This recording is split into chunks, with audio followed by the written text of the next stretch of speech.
আসসালামু আলাইকুম। এই যে আমাদের ফ্যাক্টরিতে নতুন কারখানা বানাইতেছে ফ্যাক্টরি। এই জায়গায় প্রায় 1000 শ্রমিক লাগবো।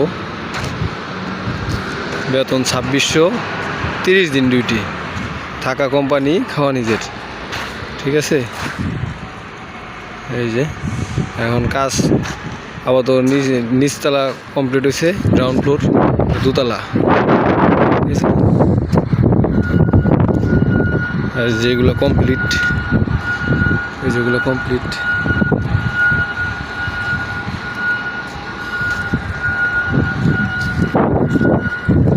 এগুলো হচ্ছে পুরাতন।